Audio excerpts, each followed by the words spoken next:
Shalom, selamat pagi. Kita berjumpa lagi di renungan pagi pada hari ini. Bagaimana kabar kalian?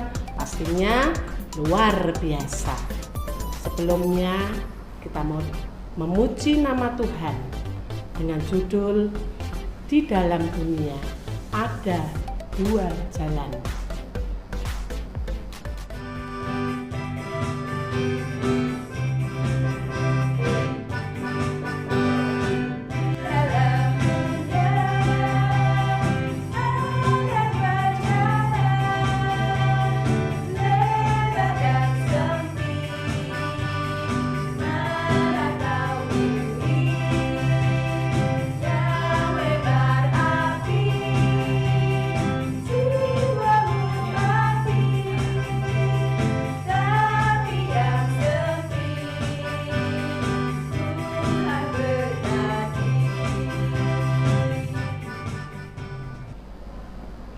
Setelah kalian tadi bernyanyi bersama, memuji nama Tuhan di dalam dunia ada dua jalan, sekarang kita akan berdoa sebelum firman Tuhan. Mari kita berdoa. Tangan dilipat, mata dipejamkan, tundukkan kepala, sikap doa yang baik. Selamat pagi Bapa, selamat pagi Yesus, selamat pagi Roh Kudus. Terima kasih Tuhan untuk kasih setiamu, untuk anugerahmu dalam kehidupan kami. Terima kasih untuk kesehatan yang kau berikan untuk anak-anak. Terima kasih Tuhan, kalau sebentar anak-anakmu akan mendengar akan firman Tuhan, beri kami hati seorang murid Tuhan. Terima kasih Yesus, terima kasih. Hanya di dalam nama Tuhan kami Yesus Kristus, Juru Selamat kami yang hidup, kami sudah berdoa dan mengucap syukur. Kita semua yang percaya katakan amin. Nah, sekarang anak-anak buka Alkitab kalian. Kalian bisa baca Lukas 16 ayat 19 sampai 31. Lukas 16 ayat 19 sampai 31. Lukas pasal 16 ayat 19 sampai 31. Demikian firman Tuhan. Orang kaya dan Lazarus yang miskin. Ada seorang kaya yang selalu berpakaian jubah ungu dan kain halus, dan setiap hari ia bersukaria dalam kemewahan. Dan ada seorang pengemis bernama Lazarus, badannya penuh dengan borok, berbaring di dekat pintu rumah orang kaya itu, dan ingin menghilangkan laparnya dengan apa yang jatuh dari meja orang kaya itu. Malahan anjing-anjing datang dan menjilat boroknya, kemudian matilah orang miskin itu. Lalu dibawa oleh malaikat-malaikat ke pangkuan Abraham. Orang kaya itu juga mati lalu dikubur, dan sementara ia menderita sengsara di dalam maut, ia memandang ke atas, dan dari jauh dilihatnya Abraham dan Lazarus duduk di pangkuannya.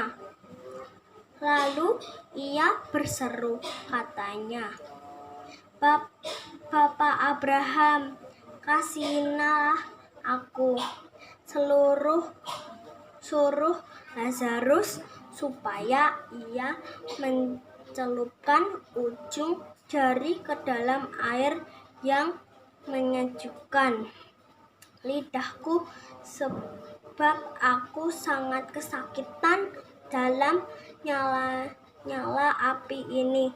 Tetapi Abraham berkata, Anak, ingatlah bahwa engkau telah menerima segala yang baik sewaktu hidupmu, sedangkan Lazarus segala yang buruk. Sekarang ini ia mendapat hiburan dan engkau sangat menderita.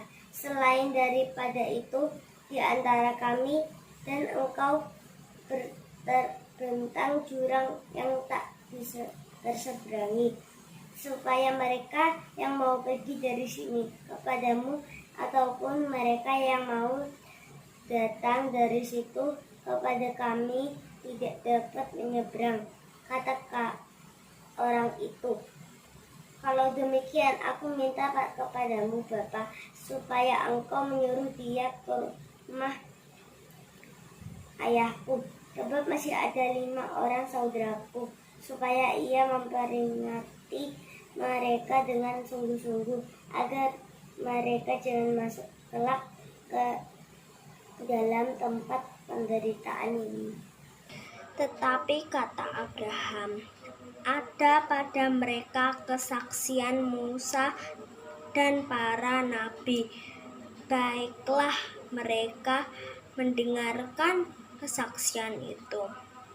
Jawab orang itu, tidak Bapa Abraham, tetapi jika ada seorang yang datang dari antara orang mati kepada mereka akan bertobat. Kata Abraham kepadanya, jika mereka tidak mendengarkan kesaksian Musa dan para nabi, mereka tidak juga akan mau diyakinkan, sekalipun oleh seorang yang bangkit dari antara orang mati. Sudah bacanya? Pada saat membaca firman Tuhan hari ini, menurut kalian, apa yang menyebabkan orang kaya tersebut masuk neraka? Ya, betul. Ada 2 hal yang perlu kita pelajari. Yang pertama, karena orang kaya ini tidak punya belas kasihan kepada orang lain, terutama kepada orang yang membutuhkan. Dia dapat menolong Lazarus dan berbagi makanan, tetapi tidak dilakukannya. Orang kaya ini sungguh egois dan hanya memikirkan dirinya sendiri. Yang kedua, karena dia tidak melakukan kehendak Tuhan. Jadi, kita sebagai anak-anak Tuhan perlu mengetahui apa kehendak Tuhan dan berusaha untuk melakukannya. Di mana ada tertulis kehendaknya. Tentu di dalam firman-Nya salah satunya memiliki kasih Tuhan. Sehingga kita memiliki belas kasihan kepada orang lain yang membutuhkan.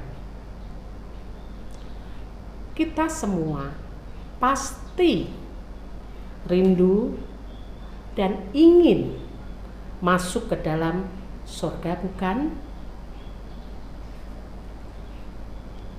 Jadi, 2 hal yang penting untuk kita lakukan adalah 1, punyai belas kasihan kepada orang lain. Yang kedua, melakukan kehendak Tuhan.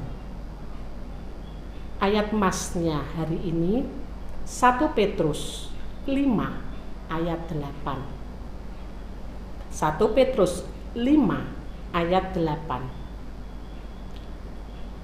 Sadarlah dan berjaga-jagalah, lawanmu si iblis berjalan berkeliling sama seperti singa yang mengaum-ngaum dan mencari orang yang dapat ditelannya.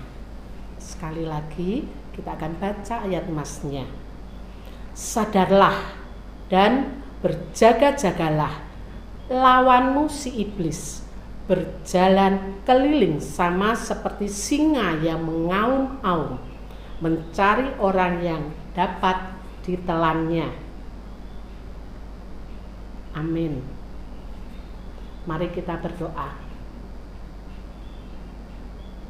Terima kasih Tuhan Yesus, terima kasih Engkau selalu mengingatkan kami Tuhan, untuk kami belajar seperti Engkau Tuhan yang punya belas kasihan dan melakukan kehendak Bapa. Ajari kami Tuhan, didik kami Tuhan, seturut dengan kehendak-Mu. Kami berdoa Tuhan untuk anak-anak-Mu yang pada saat ini mereka sedang belajar online. Beri mereka sukacita, beri mereka kemampuan untuk bertahan di rumah Tuhan. Kami juga berdoa untuk orang tua mereka Tuhan. Kau akan memberkati dalam pekerjaan, dalam usahanya. Terima kasih Tuhan Yesus, terima kasih. Hanya di dalam nama Tuhan kami Yesus Kristus, Juru Selamat kami yang hidup, kami sudah berdoa dan mengucap syukur. Kita semua yang percaya katakan amin. Setelah anak-anak mendengarkan akan firman Tuhan, kita akan meresponinya dengan satu pujian, Iblis Musuh Kita.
Mari anak-anak, sebelum kita mengakhiri renungan kita pada pagi hari ini, kita akan berdoa sekali lagi seperti yang Tuhan Yesus ajarkan, yaitu doa Bapa kami yang akan dipimpin oleh teman kalian. Doa Bapa kami. Bapa kami yang ada di surga, dikuduskanlah namamu, datanglah kerajaanmu, jadilah kehendak-Mu di bumi seperti di surga. Berikanlah kami pada hari ini makanan kami yang secukupnya, dan ampunilah kami akan kesalahan kami, seperti kami juga mengampuni orang yang bersalah kepada kami. Dan janganlah membawa kami ke dalam pencobaan, tetapi lepaskanlah kami daripada yang jahat. Karena Engkaulah yang punya kerajaan dan kuasa dan kemuliaan sampai selama-lamanya. Amin. Kalau kita tadi sudah memuji nama Tuhan, mendengarkan firman Tuhan, dan berdoa, doa Bapa kami, kita akan berjumpa lagi pada renungan pagi selanjutnya. Selamat beraktivitas, Tuhan Yesus memberkati. Dadah.